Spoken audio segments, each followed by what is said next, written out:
It's Charter Local Edition. My name is Brad Pomerance. We are joined today by Scott Fitzgerald. He is the majority leader in the Wisconsin State Senate, which means what, sir? Well, it means that you have a leadership position in which the Republicans within the state Senate have elected me to kind of put together what would be a 2-year plan to lead our caucus forward and have an impact, I think, on public policy throughout the state of Wisconsin. So talk to us about that. It must be pretty exciting to be the leader of your party and technically the leader of the state Senate as the majority party. I mean, it's really the pinnacle of a career, one could argue. Yeah, it's a real honor. I'm always certainly pleased with the idea that certainly many of the senators have approached me and said, hey, we'd like you to stay in the position you're in as our leader and kind of formulate what our agenda will be for the next 2 years. And it's exciting to work with the other Republican senators in that regard. Do you work with the Democrats as well, with the minority leader? How does that work in terms of interplay? Yeah, you do. I mean, they have their own caucus and certainly their own public policy goals. Right. But there's a lot of across-the-aisle work that goes on, and I always remind people that in excess of 90% of the bills that we pass through the state Senate are bipartisan.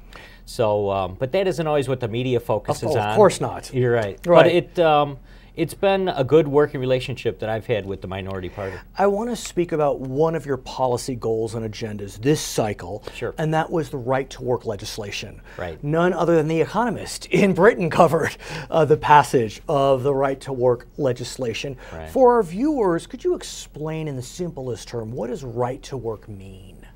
It changes, the bill that we passed changes the relationship between the employer, which could be a manufacturer, could be somebody within the trades unions, and the employee itself. It eliminated the idea that you had to be a member of a labor union.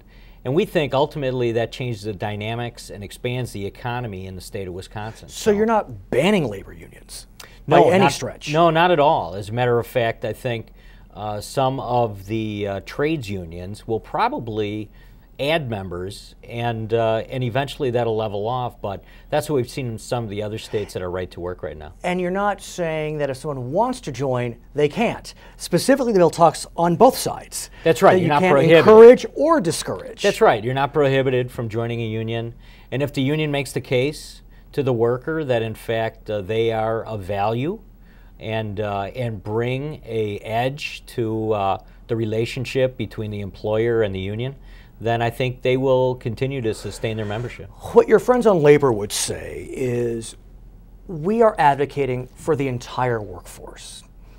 If members of the workforce don't pay into the union, which is really what this is about, paying into the union, then in the end, we can't advocate on behalf of everyone because we don't have the resources, and those that don't pay still benefit from our negotiation. Yeah, without losing your viewers, because it gets really complicated very quickly, but there's no requirement necessarily that only one union represent those workers. But some of the unions choose to develop an exclusive relationship with management, and as a result of that, that's what gives them the opportunity to represent any of the employers that want to be part of that union. So talk to me about the last few years and the struggles between the majority party, the unions. We had Act 10, of course, made national news. I was fascinated that the right to work debate didn't get the same play as Act 10, collective bargaining, of course. I mean, you know, arguably, it could have had more dramatic consequences. I mean, it's hard to say, but in the end, what went right with right to work? I think if you look back at Act 10, I often say it was kind of the perfect storm. A concept was introduced, and certainly there was not only some opposition, but certainly many that were proponents of the idea of changing the relationship with state employees. I don't know that that'll ever be recreated, but it was a concern when we talked about right to work early in this session as to whether or not, you know, that same type of atmosphere would be created. And so to all the members of the Republican caucus that voted for the bill, to their credit, I think many of them said, listen, if it's the right thing to do from a public policy perspective, then we need to do it, no matter what the fallout is. It's interesting. As we speak today, there is a discussion about prevailing wage, and that is actually creating some interesting bedfellows. There's not that same partisan, not a negative word, unity on this issue. Why do you think that may be? First and foremost, everyone that has been serving in the legislature has a history on that issue. It's something that we deal with every 2 years, either in the budget or sometimes in an individual piece of legislation. So everyone knows a little bit about prevailing wage. A little dangerous, if I may say. It is, right. A little knowledge is a dangerous thing. Well, it changes the dynamics. Sure. And certainly I think that's kind of the discussion that's going on in the Capitol right now, and will continue to be there for many, many years, as to is prevailing wage a value? Or does it simply add cost to public works projects? And we'll see where we end up. What your friends throughout the nation have said when they're looking at Wisconsin and all the reforms in Wisconsin is, Wisconsin, like the birthplace of the labor movement. Yeah. And yet Wisconsin's on the forefront of, like you say, reforming the relationship between labor and employer, be it private or public. Right. Historical. I mean, we'll be writing about this, in 100 years. Yeah. And so what does that mean I to think you? part of it is this is a state that did have a long tradition of continuing to kind of build on a fairly moderate, I would even say liberal kind of ideology. But if you go back to the late 80s, when Tommy Thompson was elected governor, from that point forward, there's been a lot of reforms. And there's been a couple times where the other party has had full control of the chambers. But to some extent, I think this is certainly, I think, once again, kind of a march towards, rolling back some of those very liberal, kind of moderate ideas. And I think as long as Republicans have full control of both chambers, and we have a Republican governor, you'll continue to see those types of reforms. And let's talk about rolling back in another context, that being education and education funding. Right. As you know, Governor Walker, in his proposed budget, had looked to cut funding to K12. Interestingly, the Republican Party, the majority party, got together and decided that was not the approach they wanted to see be taken.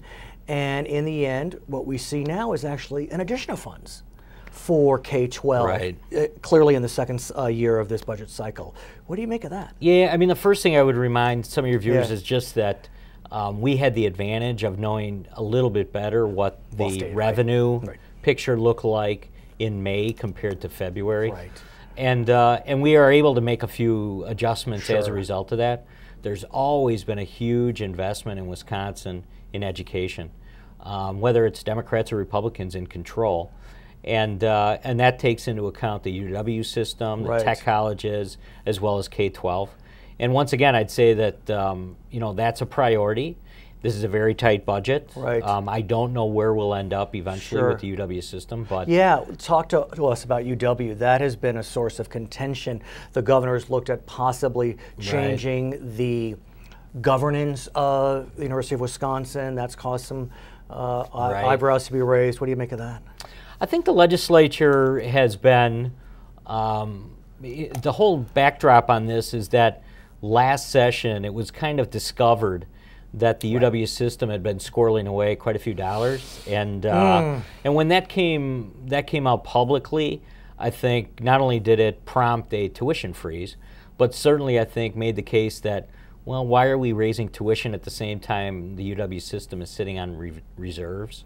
So it kind of was the backdrop for this budget, and as a result of that, I think there's a little bit more willingness to make further reductions. I don't know if the legislature ultimately will come to the UW's rescue per se, but I think it's a healthy discussion that we're having right now. His name is Scott Fitzgerald. He is the majority leader of the Wisconsin State Senate. My name is Brad Pomerance. We thank you so much for joining us on Charter Local Edition.